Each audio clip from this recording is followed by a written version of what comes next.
Good afternoon from Dubai. My name is Mark Cleland. I'm here to promote today's IDP webinar. We're going to be talking about the IELTS test today, about all four components of the test, all four modules, the writing, speaking, listening, and reading. We'd like you to take part if you can.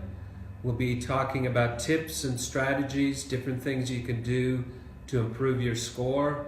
We'll be discussing the different products and services that IDP has to help you get ready for the test, from the writing, reading, and speaking assist programs to the webinar itself, our masterclasses, our countdown to IELTS. Please join us.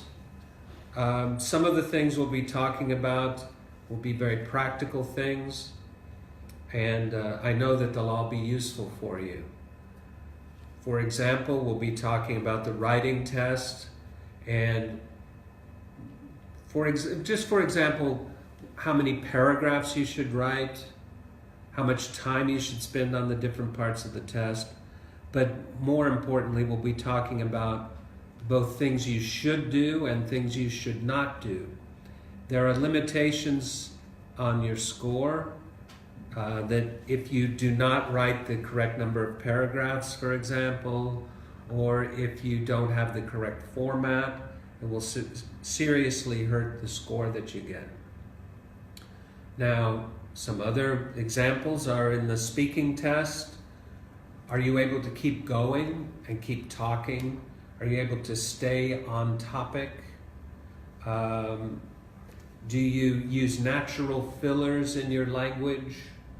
And try to avoid just standing there looking at us, or using yani, for example, or unnatural, uncommon fillers, or just saying or using too much slang, which just makes you sound, frankly, a little bit silly. In the listening test, we'll talk about some of the things that you can do. For example, using abbreviations in your answers. Very much advise that you do that with both the listening and reading test. Spelling is extremely important on those two tests. It's much more difficult to misspell mm than it is to misspell the word millimeter. Also, be aware that in the listening test, what you read in your question and then what you hear on the recording will be different words. They'll use synonyms, or they'll use phrases that mean the same thing as what you read in the question. But you will not, if you read the word long, you won't hear the word long. You'll hear something else that means something similar, perhaps length or distance, something like that. You need to be aware of these things before you start the test. Simple things. Don't bring your own pencils and pens to the test. You have to use ours. If you do bring things like that, we'll take them from you during the test. We'll give them back to you afterwards. Bring your identification with you. What did you register with? Did you use your passport, your national ID card? Make sure you bring that identification with you on the day of the test. You don't need anything else with you, not even a watch. There'll be a clock in the room. We'll track the time for you. And speaking of time, you need to use it wisely. The reading test is 60 minutes long. You have 3 sections. We advise you to spend 20 minutes on each of the 3 reading sections. Go through the questions again and again and again within each reading section, covering them, going through them, skipping difficult questions. You have to be willing to do that. Skip those difficult questions, knowing that you'll come back to them later when you've answered the easy questions. You can come back to the more difficult ones. With the listening test, you have a 30-minute recording. You only hear it one time. So if you miss something, you just need to keep moving. There are 4 sections to the listening test, 10 questions each. You need to keep moving. The questions are not cued. In other words, you won't hear question 1, and then you hear the recording that tells you what's part of question 1. So you have to pay attention. You have to keep up. With the writing test, you have 60 minutes. we advise that you spend no more than 20 minutes on task 1 and spend 40 minutes on task 2. Task 2 is worth twice as much for your score, so you need to spend twice as much time. You need to make sure you have the correct number of paragraphs. For example, if you're taking the general training test, there are 3 bullet points in the prompt for task 1, 3 paragraphs. Don't include a title. Don't include an address. Make sure that your position is clear. You're for something or you're against something. Make sure that your tone is correct, that you're not overly friendly or overly angry, and particularly that you don't mix the two. So you're not friendly in one place and you're angry in another place. You need to have pick a position and pick a tone and keep with that through the whole letter. In academic task 1, do you have an overview? It's extremely important. You have to have an overview. And do not give us your opinion. We don't want you to interpret the data. We don't want you to tell us why something happened. Academic task 1 is a report. You give us information. Your introduction says who, what, when. Then you have body paragraph, 1, possibly 2 body paragraphs. And then the overview. That is a summation of what you've already talked about. The key points in a nutshell, in summary, to sum up. And that's your overview. In the task 2, academic and general training, you'll be writing an essay. How many paragraphs? Depends on the question, depends on the prompt.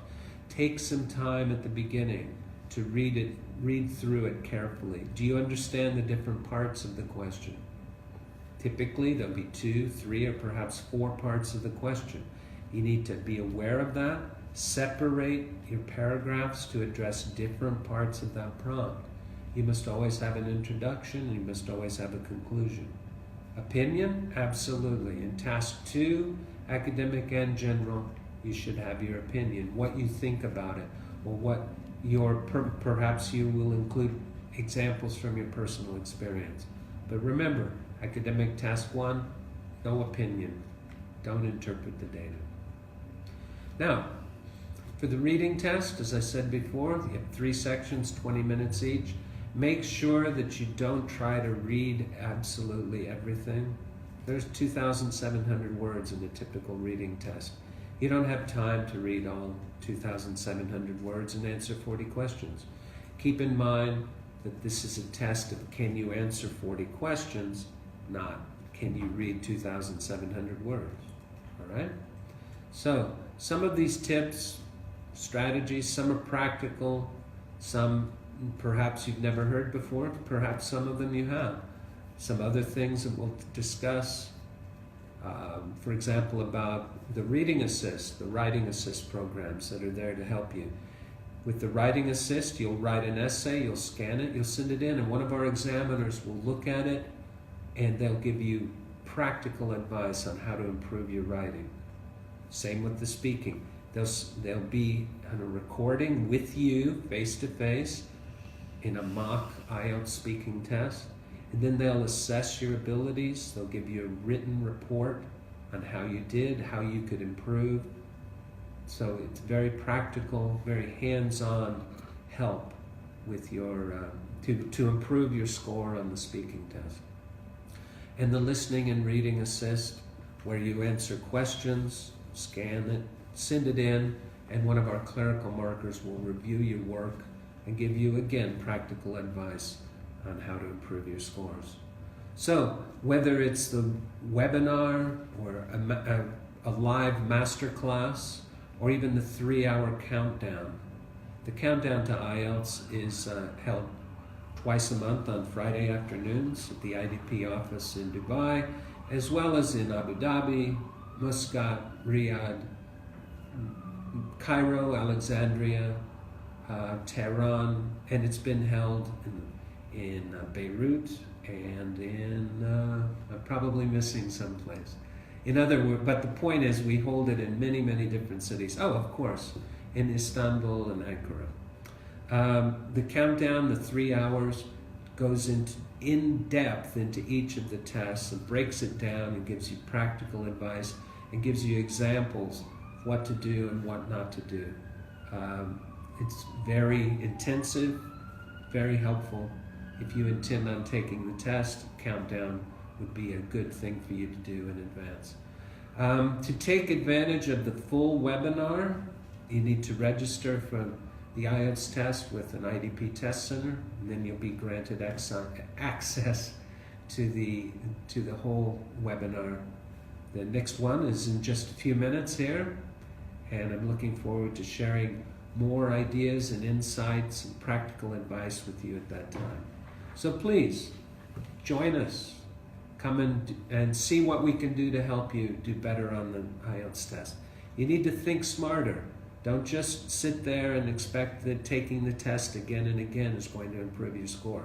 You need to do some things to help yourself.